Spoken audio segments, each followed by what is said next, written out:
buenos días, tardes o noches. Mi nombre es Alberto Hidalgo y a continuación voy a exponer sobre el modelo de datos y algunos aspectos claves del diseño en bases de datos relacionales.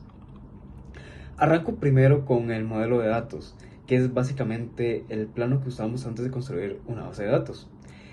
Imaginémoslo como diseñar la estructura de una casa.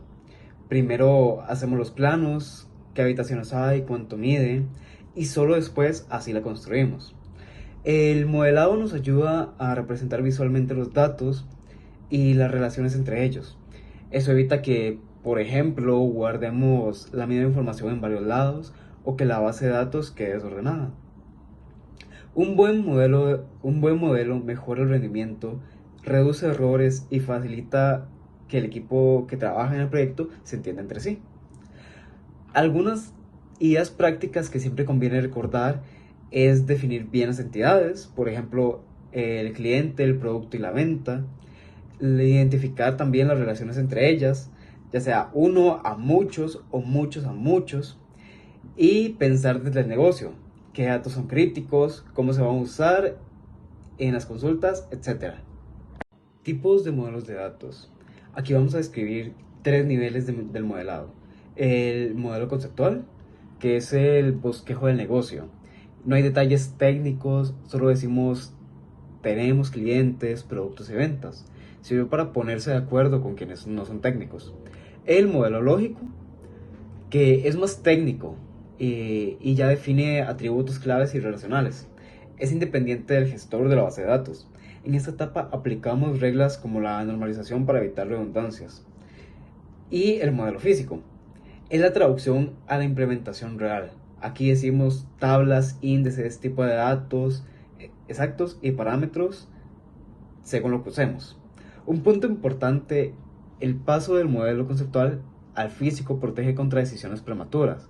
Si saltamos directamente al físico sin una buena lógica, es más fácil equivocarse y tener que rehacer el trabajo. La normalización de base de datos. Como bien lo dice, la normalización es el proceso sistemático para organizar datos y evitar redundancias y anomalías. Su objetivo es que cada hecho se almacene una única vez y que la información sea consistente. ¿Por qué es importante? Porque sin normalización se generan problemas como inconsistencias cuando actualizamos datos. Por ejemplo, dos direcciones diferentes para el mismo cliente.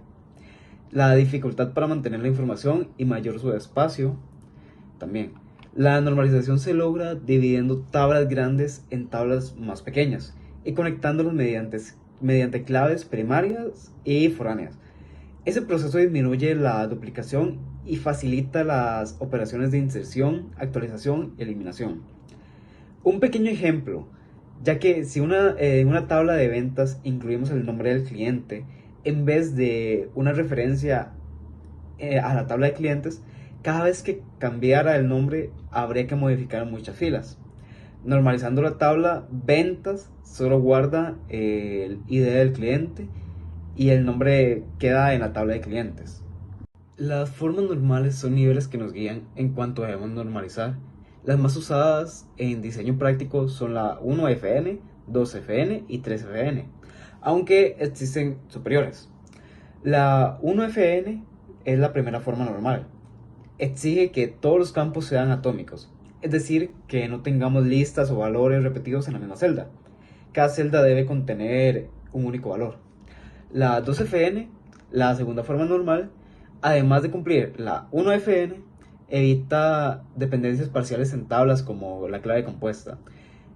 Es decir, cuando la clave primaria está formada por varios atributos, los demás atributos deben depender de la clave primaria, perdón, de depender de la clave completa y no solo de una parte de ella. La 3FN, la tercera forma normal, requiere 2FN y que no existan dependencias transitativas, los atributos que dependen de otros atributos no clave.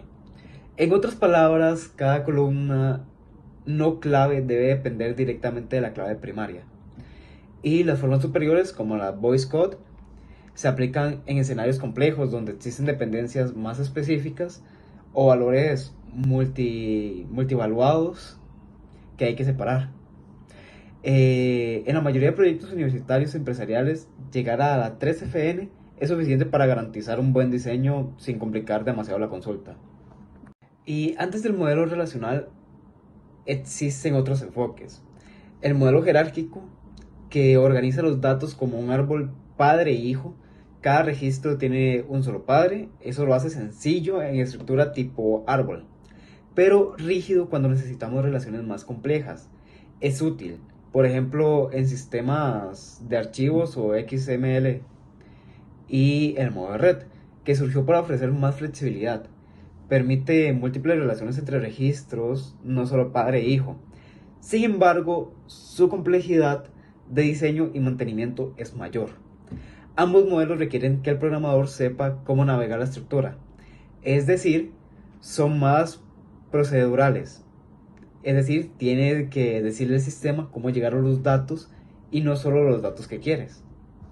En la comparación, el modelo relacional se destaca por varias razones. Una de ellas sería la flexibilidad, que permite representar relaciones uno a muchos y muchos a muchos, sin estructuras rígidas. La simplicidad, las tablas y relaciones son más intuitivas para modelar la realidad. El SQL, el uso de un lenguaje declarativo, permite decir que se quiere obtener sin indicar cómo navegar la estructura. La mantenibilidad, el diseño realizado facilita actualizaciones y reduce los errores. Por contraste, los modelos jerárquicos y de red pueden ser eficientes en casos específicos, pero suelen ser más rígidos y difíciles de mantener a medida que crecen los requisitos. Hoy en día, aunque existen alternativas, el relacional sigue siendo el estándar para la mayoría de aplicaciones críticas por su balance entre teoría sólida, entre la álgebra relacional y practicidad. Y para cerrar, las ideas principales que quiero dejar son estas. Que el modelo de datos es esencial. Hace posible diseñar bases de datos eficientes y escalables desde el inicio.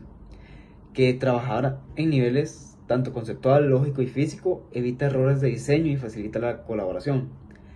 La normalización reduce redundancias y asegura integridad. Llegar a 3FN es una buena práctica para la mayoría de los casos. Los modelos jerárquicos y de red fueron importantes históricamente, pero el modelo racional ofrece mayor flexibilidad y facilidad de uso.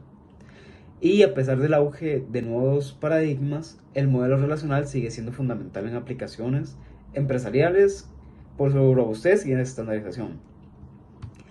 El modelo relacional no es solo teoría, sus conceptos como claves, integridad referencial, normalización y transiciones son herramientas que permiten que sistemas reales funcionen de forma confiable.